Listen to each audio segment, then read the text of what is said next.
So I'm going to read through it real quick. It's only 4 verses out of Daniel. And then I'll break it down for you and show you how all of this has been fulfilled and is about to be fulfilled, and how you can recognize it in the headlines today. The prophecy that I'm talking about from Gabriel to Daniel starts in Daniel chapter 9, and we're going to read verses 24 through 27. I'll read it for you. You can read along on the screen. It says, 70 weeks are determined for your people and for your holy city. Who is Gabriel talking about? Israel, the Jews, and the holy city being Jerusalem. Got it? To finish the transgression, to make an end of sins, to make reconciliation for iniquity, to bring everlasting righteousness, to seal up vision and prophecy, and to anoint the most holy. That verse there contains 6 key things that are going to happen as a result of Israel from this point forward. Know therefore and understand that from the going forth of the command to restore and build Jerusalem, who's the command going to come from? King Xerxes of Babylon. He's going to give the command, and we read about this and we have record of this in Nehemiah chapter 4. I'll get into this. But that command is dated and marked in the Bible. Nehemiah. So he gives a command to restore and to rebuild Jerusalem until Messiah the Prince. Who are we talking about? Jesus, right? Until Messiah the Prince, there shall be 7 weeks and 62 weeks. The street shall be built again, and the wall even in troublesome time. So Gabriel just gave a time marker. 7 weeks and 62 weeks equals 69 weeks of years. I'll get into that in a minute and break that down as to how we figure out their weeks of years and what that really means. After the 62 weeks, Messiah is cut off. He's referring to the crucifixion, but not for himself. And the people of the prince who shall come shall destroy the city and the sanctuary. That happened in AD 70 with Titus. And the end shall be with a flood. Until the end of the war, desolations are determined. Then he shall confirm a covenant. He's talking about Antichrist. Then the Antichrist shall confirm a covenant with many for 1 week, for 7 years. He's pointing us to the tribulation period, 7-year tribulation. But in the middle of the week, 3.5 years into this covenant, he shall bring an end to the sacrifice, meaning he's going to stop all sacrifice in the temple. What are we saying? Where there's going to be a temple on the Temple Mount for the Jewish people to bring sacrifice to during the 7-year tribulation. And on the wing of abominations shall be one who makes desolate. Let me tell you, what Gabriel is describing, Jesus talks about. And John talks about in Revelation. Even until the consummation which is determined is poured out on the desolate. There's a lot there that you may be thinking, this is all just kind of confusion to me. Doesn't make sense to me. Some of you have been studying prophecy with us for a long time. You understand some of this, but it's good to be reviewed. And if you haven't understood this, I'm going to show it to you tonight in the little time I have. So first of all, as I pointed out, there are 6 promised outcomes that are given to Israel and Israel alone. Finish the transgression, end of sin, atone for the iniquity, bring everlasting righteousness, and seal up prophecy. And then anoint the most holy. Those are the 6 things that Gabriel says is going to be decreed for Israel to accomplish until the end of time, until the throne is ascended by Jesus, by Yeshua. Okay? So there's a gap that exists between the 483 years and the last 7. Messiah shall be cut off, is what Gabriel says. Meaning the crucifixion, and have nothing. The kingdom has been rejected by Israel. Then he says, the people of the prince who shall come and destroy the city. I already said that happened in Romans 80-70. The Roman destruction of Jerusalem and the temple fulfills the first 483 years, and exactly 7 years remain left in this prophecy. Well, how do you get 483 years in 7 years? I thought we were talking about weeks or weeks of years. I don't understand, Brad. Let me show you. What is a week? We usually think of a week as something to say, well, Monday through Saturday is a week, 7 days. The Hebrew word that Gabriel is giving to Daniel means Shabua. Shabua, S-H-A-B-U-A. A 7 of something, not necessarily 7 years. Shabua can be anything, but it is a unit of 7, much like a dozen. You can say a dozen days, you can say a dozen eggs, you can say anything. A Shabua is a 7 of anything. You could say 7 sheep is a Shabua of sheep. You could say 7 apples is a Shabua of apples. You could say 7 days is a Shabua of days. You could say 7 years is a Shabua of years. Follow me? Does that make sense? Okay. So Gabriel comes to Daniel and he says, 70 Shabuas of years has been given to your people.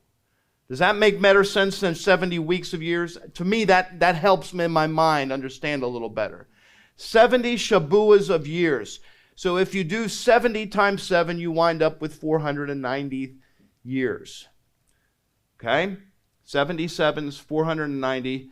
70 Shabuas is 490 years. Leviticus uses this terminology also. He says, count 70 Shabuas of years.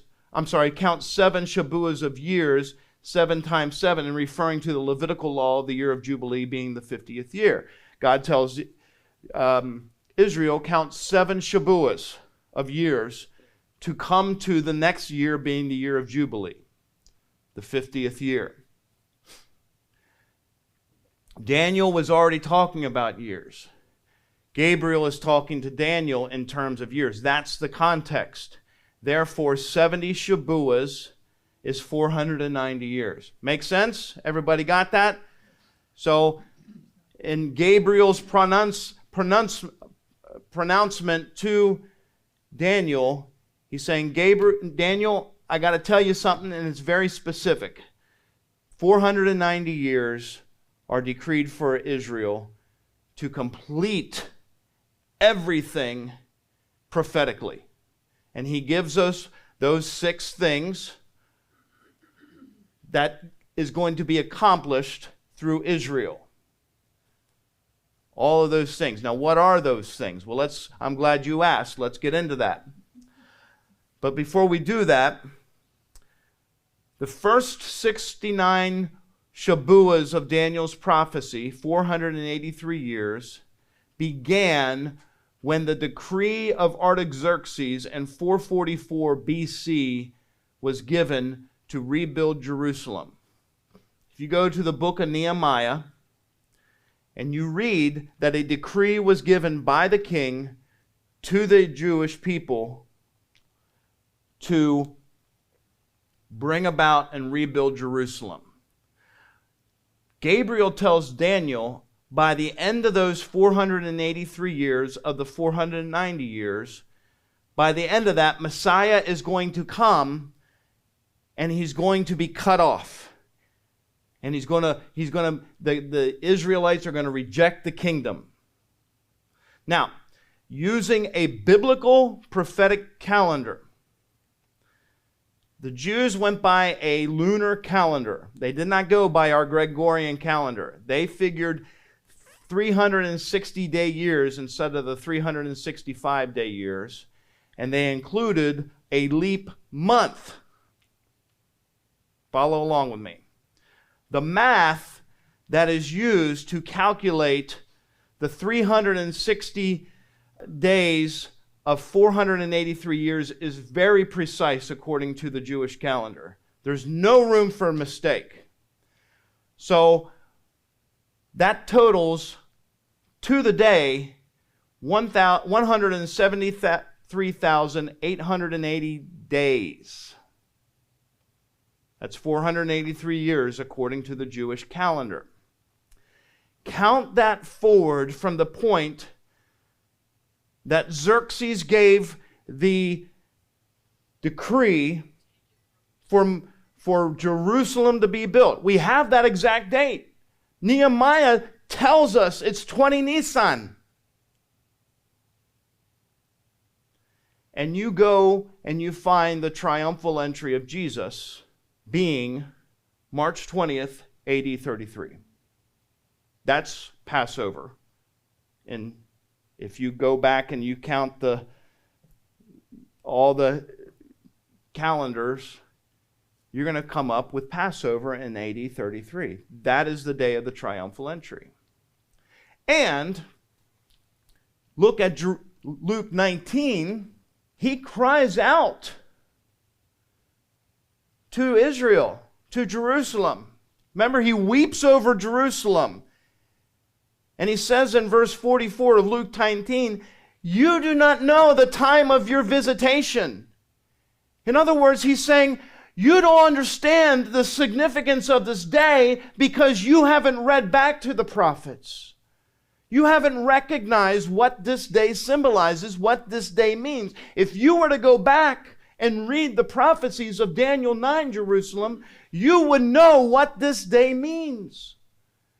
It is the coming of Messiah. The conclusion is unmistakable here. Just as Gabriel gave to Daniel regarding the first 483 years of the 490 years decreed to Israel, was to the day that Jesus rode in to Jerusalem and was subsequently crucified and cut off, just as Gabriel said. So, does that give this prophecy a little credence? Just a little bit? Yeah. Precisely. But we have 7 more years to go. So you say, what happened? What about the other 7 years? Where are they going to come into play? Well, let's talk about this. This is from our friend J.B. Hickson, where he outlines the 69 weeks equaling the 483 years, 69 Shavuos equaling the 483 years, calculating up to the triumphal entry, March 30th, AD 33. You see Luke 19, 28 through 40. This is this whole event. But then he's cut off. The clock stops. Why? Because Israel has been set aside. Israel has been put up on the shelf by God. But is God done with Israel? No. How do we know this? Number one, the Bible says that he will never cut them off. He will never be done with them. He will never go back on them. He says in Jeremiah 31, as long as the sun and the moon and the stars are hanging in the sky, so you shall always be my people. Second of all, we can go back to Daniel 9 and say, wait a minute. God said, Gabriel told Daniel, there are 490 years. There's only been 483 years of fulfillment. There's still 7 more years due for Israel for fulfillment of the prophecies. So there's this cutoff time, we call it the church age. We see all the references after the 69th week. Messiah is cut off. City and temple destroyed, AD 70. And now we're in this gap period, this church age. And Daniel says then, at the end of that church age, then, when everything is accomplished with the church, then Israel, you come back on the stage. The clock starts ticking again for the last 7 years. We call it the 7-year tribulation. The Old Testament calls it the time of Jacob's trouble. This church age of mystery. Ephesians 3 says this, how that by revelation is made known to me the mystery which in other generations was not made known to the sons of man, as it has now been revealed to his holy apostles and the prophets of the Spirit, that the Gentiles are fellow heirs. What's Paul saying? We didn't realize this before. It wasn't revealed to us. But now it's been revealed to us as the prophecies are coming more and more into clarity. I like to think of prophecies as sort of the closer you get to it, the more focused it becomes. Okay? So he says, the Gentiles are members of the same body and partakers in the promise of Christ through the gospel. Israel's partial hardening, according to Romans 11:25, is so that Israel is partially hardened. They're not completely. God has preserved a remnant. Our friend Olivier Melnick, he is a Messianic Jew. He is part of the remnant of Israel that is preserving Israel. Okay? So there's been a partial hardening. Why is it hard to evangelize Jews? Because there's a spiritual hardening that God has put upon their hearts. Why has he done that? Romans 11:25 says that while he gathers people from the nations, we are from the nations. Okay? So God has said, Israel, pause button on you. I'm gathering the harvest from the nations. The countdown resumes when the church, the nations are harvested up with the rapture. We're out of the way now. And the prince who has come, according to Daniel 9:27, confirms a 7-year covenant with many. Last 7 years of Daniel's prophecy, a 7-year covenant made with the Antichrist during the 7-year tribulation. See how it all is connected now. That's Shabuah 70, a.k.a. the tribulation. One 7-year period is still in the future, and that is what's about to unfold. When we do not know. Just like Israel could not see the church age in their prophetic understanding, even though God said to Israel, you are to be a light unto the nations, they didn't understand the church age, so we do not know when the last 7 years will happen. The purpose of the tribulation is in part for God's wrath to be unfolded upon the unbelieving earth, but it is also the final discipline of Israel. The tribulation period is going to bring Israel to a place of repentance and receiving Jesus as Messiah. That's part of the tribulation. It's a preparation for national salvation, according to Romans 11:26. The 70th week is not for the church. You got it? Because it was given to Israel by Daniel. It was given to Israel through Daniel by Gabriel as a messenger of God. This is what's been decreed for Israel and Israel alone. That's why the rapture is so important. Because he's going to take us out of here. We are not due wrath. We're going to talk about rapture next week. So why does this matter? Because if God can break his covenant with Israel, he can break his promise to you. He hasn't and he won't. And his faithfulness to Israel is the same faithfulness to you. He will keep you. He will protect you. He won't break his promise with you. So, as we're looking at the news, there are some key questions we should ask. Not every lamppost, there's not a demon hiding behind every lamppost that we're reading. And there are some people that want to turn everything that happens in the news to some kind of demon hiding behind a lamppost. Here's some two key questions we can ask. As we're looking at the news, we're watching our news feeds or our social media feeds. Does this move shorten the distance between Israel and a binding peace covenant? What do I mean by that? Is Israel moving closer to wanting a peace agreement with a world leader, a 7-year peace agreement with a world leader through this event?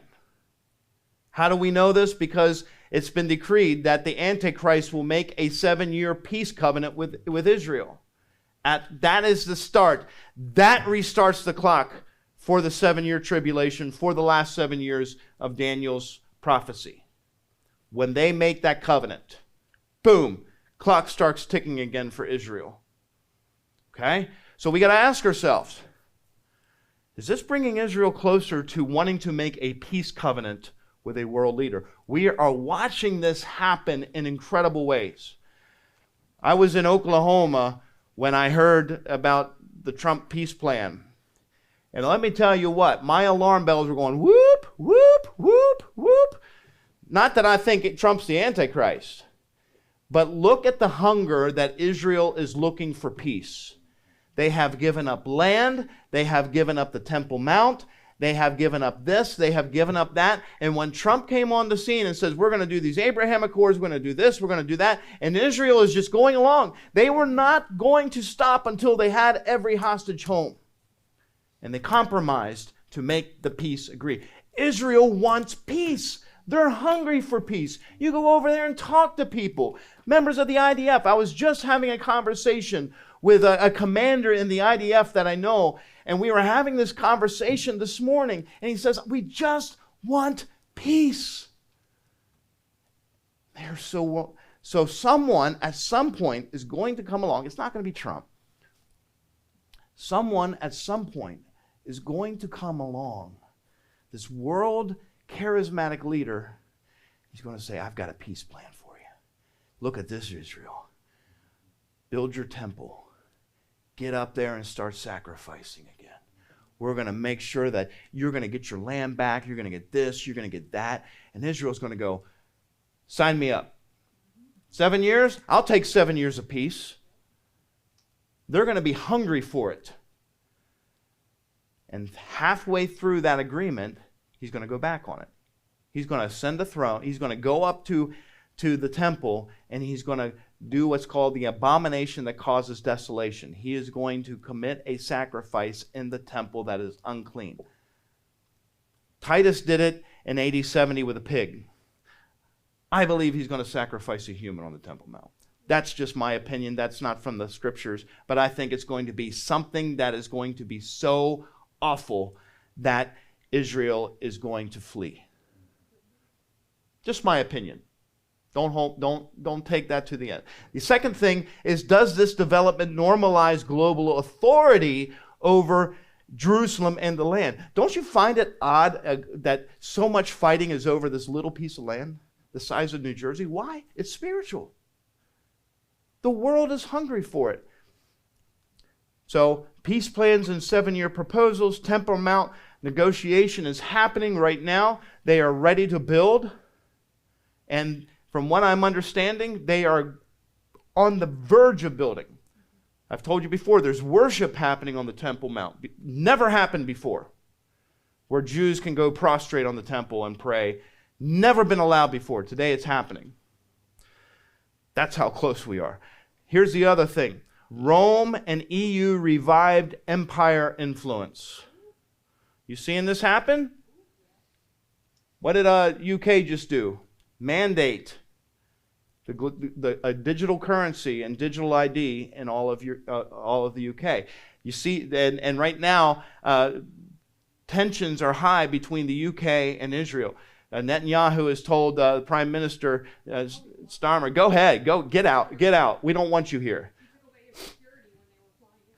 So European leadership is brokering Middle East peace and a push for a globalized government. We're seeing this. This is why this is so important. Okay? Because all of this pushes Israel and pushes this peacetime. So the world is racing toward a deal with the devil. For as long as I've been alive, the world has been trying to find an answer to the Middle East peace. This is why this is so important, because it's going to be the Antichrist that's going to broker the deal. And he's going to be like, oh my, look at him. How can anybody not like this guy? He brought peace to the Middle East. But it's a false peace that's going to jumpstart the tribulation clock. So how is this taking place? Well, let me put you to a couple things. One of the ways is AI governance and digital peacekeeping. Everything I'm reading about in artificial intelligence now is pushing towards an AI digital governance. They're already working on AI writing laws. Now we're going to go to AI enforcing laws. We had, when they went in and started cleaning house with Doge, what did they use to find all these expenditures? They used AI. It's so thick. These spending packages are so big and so massive, no person can read them all. No person can understand them all. But you get AI that can go in there and give them some boundaries of what you're looking for and what is and what isn't, and all of a sudden they can spit it out in seconds. Control through technology we're moving that way. I've got a podcast coming out with Britt Gillette in a few days that is going to blow your mind. It's coming out on my channel. Digital currency. We're seeing this happen. Electronic digital currency. Thing about digital currency, when they go digital currency, you have no final control over your currency. You can pull out a wad of bills out of your pocket, and you can pay for stuff, and you decide how those bills are spent, and no one can take that away from you. But you start eating at Starbucks too much, and the government is watching you and saying, you know what, we've got to cut back on this. Your carbon credit score is going too high. No more Starbucks for you. And they can cut it off. You've driven too much this month. No more gas for you to buy. This is what's going to happen with the AI digital currency. Then you have AI surveillance. This is all in my book, The Beast System Unleashed. Peace and safety monitoring. AI is going to monitor the peace. Well, we'll keep track of everything, and we'll know who the bad guys are. Peace and security, peace and security, peace and security. And when technology decides who eats, the beast system is in reach. Next, Daniel 29:7. You can come on up, brother. I'm almost done, I hope. Sacrifices must restart. Temple Mount negotiation pressure is one of the hottest issues in Jerusalem right now. It's not making our headlines here, but it is one of the most talked about issues in Israel right now. Matthew 20. This is what kicked off October 7th. You remember, Israel was working on the red heifers for the priestly cleansing. That's what kicked off October 7th. Was that Israel was working with the red heifers and announced that they had the red heifers. Hamas says, nope, we can't have this. We're going in and we're going to cause some disruptions. Just a little bit.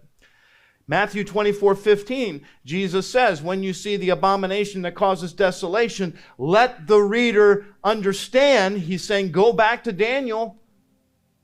Read what I'm talking about. Then you know that the time has come to near.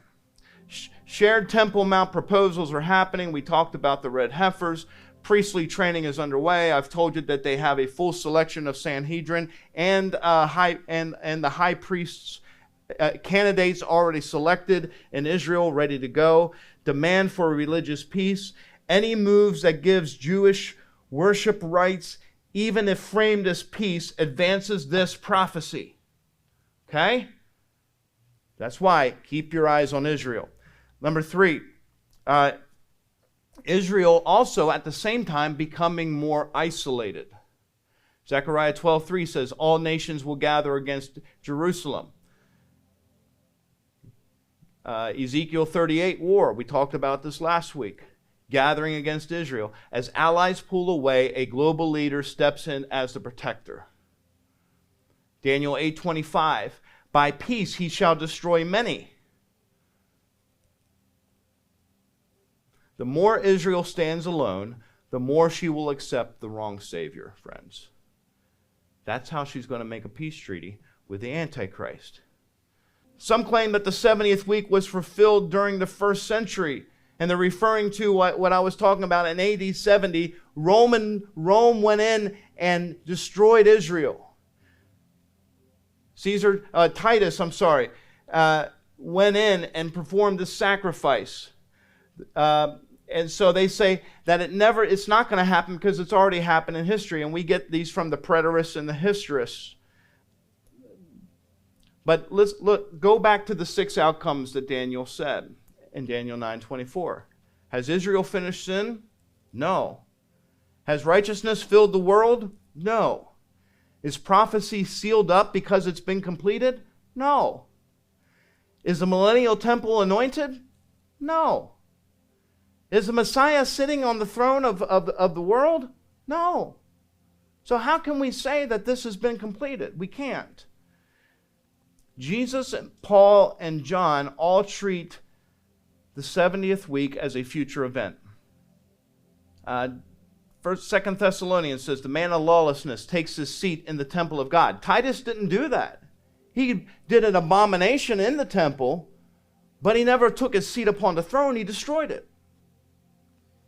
He didn't break a covenant. He didn't make a 7-year peace treaty. The 70th week already happened. Then Jesus was wrong. Then Paul was confused, and the prophecy failed. Because it's not coinciding with the temple's destruction. The world is speeding towards a deal with the devil, but before that clock restarts, the trumpet is going to sound, church, and we are going home. The question isn't, is prophecy accurate? The question is, are you ready? Take heart, God's timepiece is precise. How do I know? Because we looked at the 483 years fulfilled precisely. And all the other prophecies, the other 800 prophecies that are there. God's timepiece is precise. He knows what's going on. He knows exactly when it's going to happen. Messiah's return is scheduled. And you're living in a time between the pause and the trumpet.